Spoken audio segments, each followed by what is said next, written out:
Bryan Harsin's future at Auburn, very unclear as we talk tonight live. But Bryan Harsin or no Bryan Harsin, the path Auburn football's on it's not only uncertain, it's kind of unsustainable. And it's felt this way for a little while. So let's quickly talk about what we know. What we know is there are far more people than not around the Auburn program who do not think Bryan Harsin will be the head coach there this fall. That's the state of affairs right now. Now, if you have been out of town or if you've been on the beach somewhere and you really haven't been tuned into Twitter or auburnundercover.com and you're saying, wait, where did this come from? What evidence is there? Like, what are they using in order to theoretically get rid of him? Well, that's where I want to hit timeout for a second.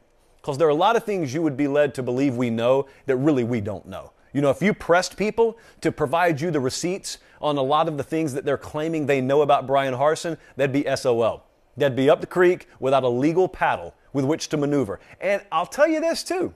There are a lot of folks out there with a bright blue check mark next to their name who have run with some of those things that they themselves could not prove if their life depended on it, which is a little disappointing because even if it does turn out to be true, you know, even if Bryan Harsin is not the head coach at Auburn going forward, I don't know. I've just been disappointed in a few people, but this is not the time to name names. Here is what I do want to do with you. I want to take you back because to me, the things we know that really matter as it pertains to this current situation at Auburn, we knew before he ever coached a game. What do we know about Bryan Harsin? What do we know about the Bryan Harsin situation? Well, we knew as early, let's see, let me get my timeline right. So you start the season in September. All right, let's go. What do we know about Bryan Harsin? Well, we knew before he ever coached a game that he was going to be swimming upstream because he was not the preferred choice for a lot of very powerful people around Auburn. That much has been established. Now, we also know that those powerful people have had motivation to find any fault imaginable in him since he has come to Auburn. We also know that if there are fatal flaws and fatal thoughts within Bryan Harsin, it doesn't really matter who finds them. So it's not like I'm necessarily taking a side there. I'm just trying to give you all the facts. What we don't know, though, is also very important. And again, we speak live as of Sunday night, February 6th. Tomorrow morning, all this could change. But what we don't know is the reason I've been very silent on this. I've seen your emails. I have seen your DMs by the hundreds and hundreds. We may even be into the thousands at this point. There's a reason I've been silent on this week. It's because I understand how poison pills work in the college athletics world. It's different than Wall Street. A poison pill on Wall Street versus a poison pill in the college football world, totally different. A poison pill in the college football world is where you've got a lot of powerful people who can make headlines appear if they really want to, and they, through varying different angles, make sure those headlines get out there. Now, when I say headline, I don't always mean something on the front page of your Sunday paper. It may be something that you see start trending on Twitter.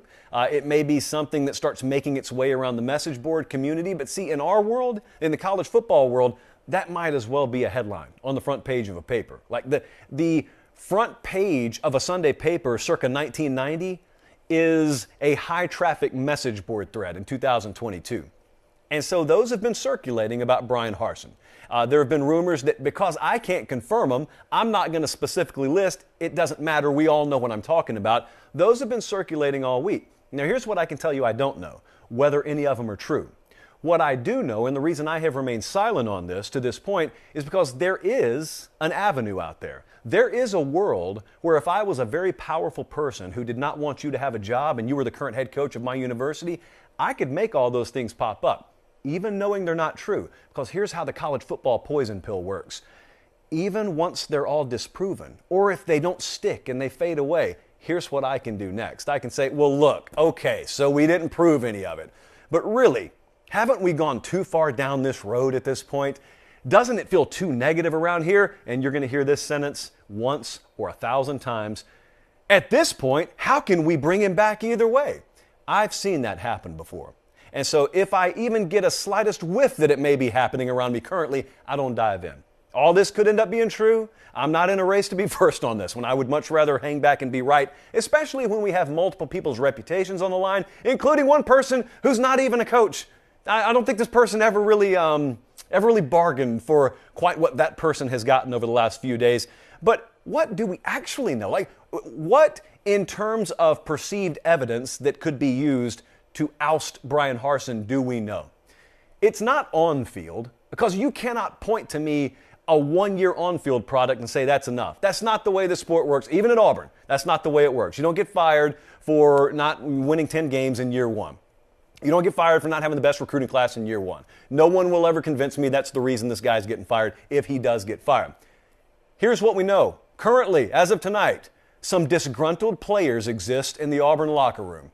Welcome, ladies and gentlemen, to every locker room in America, including the University of Georgia, where they just won a national championship, including the University of Alabama, where they just played for a national championship. You would be stunned, even around the best programs in America, if at any given point I could take a microphone and inject truth serum into that locker room and get the honest opinions of the entire roster. You'd be stunned at how many disgruntled players there are. You would be stunned at how many players don't think they're being treated empathetically. You would be stunned at how many parents have not been spoken to by the head coach in 6 months. You'd be stunned.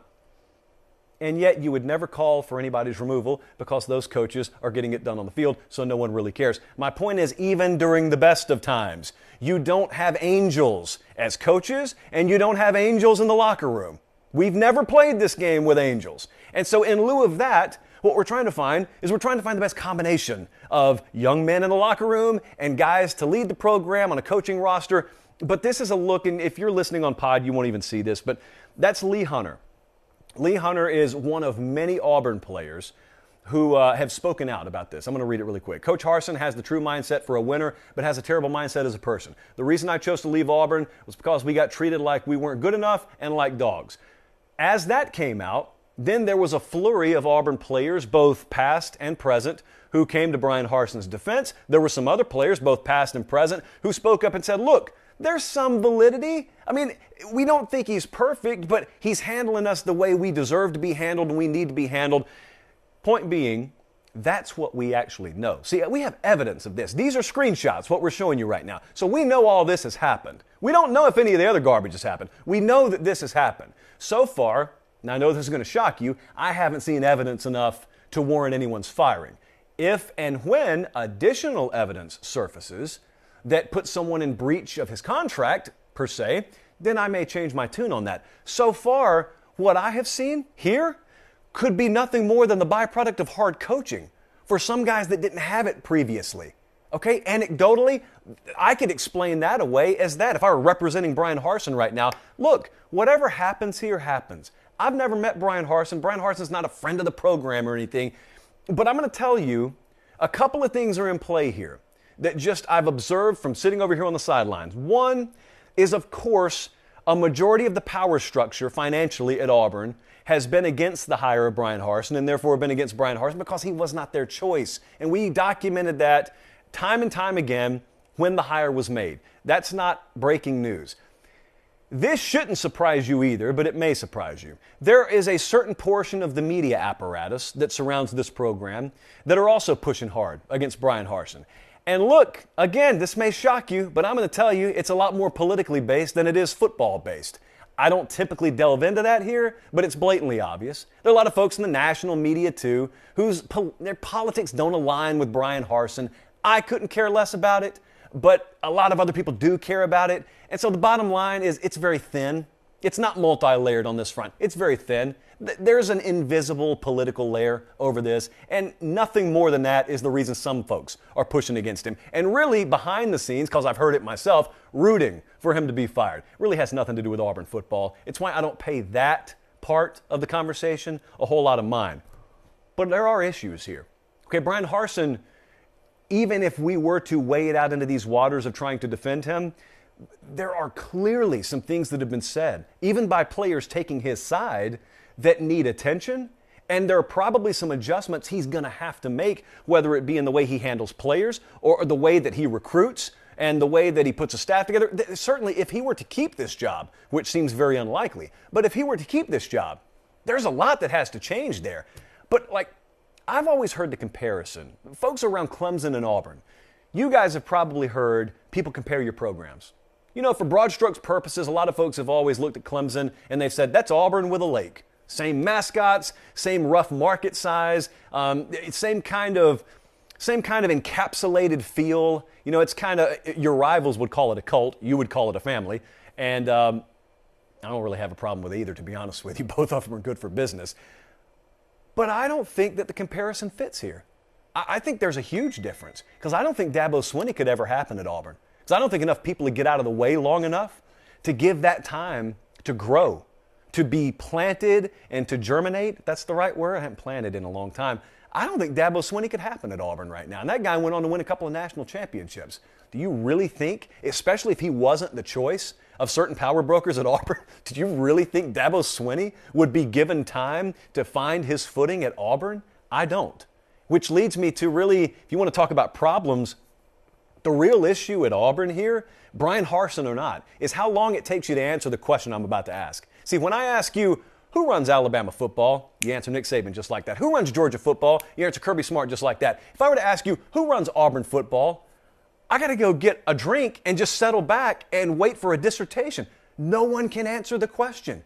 If it takes you more than 2 seconds to answer the question of who runs your football program, you don't have proper leadership in your football program. And then I want you to think about this. There would be some pushback. Around the Auburn community, there would be some pushback from the big money folks who are demanding to have their say here that, well, look, Josh, they're doing it because they love Auburn. I don't doubt that. I don't doubt that whatsoever. But you know, it is possible to love something to death. And that's exactly, for a long time, what a lot of very powerful people around Auburn athletics have done in exchange for the grip that they demand to have on the program and buy their way into having. It's the beautiful / hideous side of college athletics. If you got folks who are willing to write checks, you can build a lot of immaculate facilities and you can write a lot of big salary numbers and you can do all sorts of things, but in return, we walk a tightrope because very, very seldom has someone made it to the point in the business world where they have that many figures in their net worth and they're still willing to write checks and ask for nothing in return. That's not the investment that they're interested in.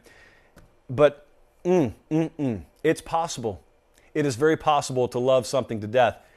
In a perfect world, the Auburn job is the toughest job in the country. When you account for the challenge and expectation level, the Auburn job is the toughest one in the country. A&M's a freight train, Alabama's a freight train, Georgia's a freight train, LSU's a freight train. That is a third of your schedule you got to play every year. Auburn's the only program in the country that has to play 4 of about the top 6 or 7 investors in America. 4 or 5, really, of the most powerful programs annually in America. They got to play them every year. Even if you have everything in sync and moving in the same direction, it is an incredibly hard job. Imagine if you have different forces pulling in different directions, how impossible it is for Bryan Harsin or anyone else to win at Auburn. That's why I push back a little bit, and it kind of sounds like I'm defending him.